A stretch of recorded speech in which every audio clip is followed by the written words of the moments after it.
ರಾಜ್ಯಾಧ್ಯಕ್ಷ ಮಂಜುನಾಥ್ ಅವರು ಸರ್ಕಾರಕ್ಕೆ ಪತ್ರ ಬರೆದಿದ್ದಾರೆ. ಮಧ್ಯವರ್ತಿಗಳ ಹಾವಳಿ ಹೆಚ್ಚಾಗಿದೆ ಅಂತ ಸಿಎಂಗೆ ಡಿಸಿಎಂಗೆ ಎಲ್ಲರಿಗೂ ಪತ್ರ ಬರೆದಿದ್ದಾರೆ ಸರ್. ನೋಡೋಣ, ಈಗ ಅವ್ರದ್ದು ದೂರು ಏನಿದೆ ಪರಿಶೀಲನೆ ಮಾಡೋಣ. ಮಧ್ಯವರ್ತಿಗಳು ಇದ್ದಾರೆ ಅಂತ ಹೇಳೋದಕ್ಕಿಂತ ಯಾರು ಮಧ್ಯವರ್ತಿಗಳು ಅಂತ ನಿರ್ದಿಷ್ಟವಾಗಿ ಹೇಳಿದ್ರೆ ಪರಿಹಾರ ಕ್ರಮ ತೆಗೆದುಕೊಳ್ಳಿಕ್ಕೂ ಕೂಡ ಅನುಕೂಲ ಆಗುತ್ತೆ. ನಾನು ಕೂಡ ಅವ್ರು ಏನ್ ದೂರು ಕೊಟ್ಟಿದ್ದಾರೆ ಖಂಡಿತ ವಿಚಾರ ಮಾಡ್ತೇವೆ. ಸರ್, ಅವ್ರು ನೇರವಾಗಿ ಬೋಸರಾಜು ಅವರ ಇಲಾಖೆಯಲ್ಲಿ ಅವರ ಕುಟುಂಬದವರು ಹಸ್ತಕ್ಷೇಪ ಮಾಡ್ತಿದ್ದಾರೆ, ಸತೀಶ್ ಜಾರಕಿಹೊಳಿ ಅವರ ಇಲಾಖೆಯಲ್ಲಿ ಅವರ ಕುಟುಂಬದವರು ಹಸ್ತಕ್ಷೇಪ ಮಾಡ್ತಿದ್ದಾರೆ ಅಂತ ನೇರ ಆರೋಪವನ್ನ ಇಬ್ಬರು ಸಚಿವರ ಮೇಲೆ ಮಾಡಿದ್ದಾರೆ. ನೇರ ಅಂತ ಹೇಳಿದ್ರೆ ಯಾರು ಏನು ಅಂತ ನಿರ್ದಿಷ್ಟವಾಗಿ ಕೊಟ್ರೆ ನಾವೇನಾದ್ರೂ ಹೇಳ್ಬೋದು.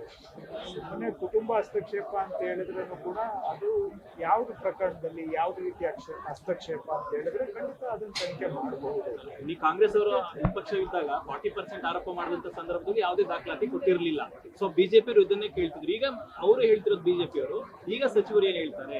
ಈಗ ಸಚಿವರ ಹೆಸರಲ್ಲಿ ಯಾವ ಪ್ರಕರಣ? ಈಗ ನಾವು ನ್ಯಾಯಾಂಗ ಆಯೋಗವನ್ನ ರಚನೆ ಮಾಡಿ ತನಿಖೆ ಮಾಡ್ತಾ ಇದ್ದೇವೆ.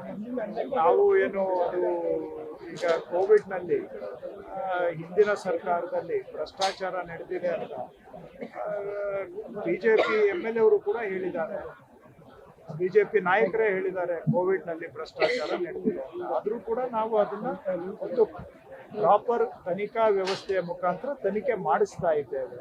ಸೊ ಅದೇ ರೀತಿಯಾಗಿ ಏನೇ ದೂರಿದ್ರು ಕೂಡ ತನಿಖೆ ಮಾಡಿಸ್ತೇವೆ.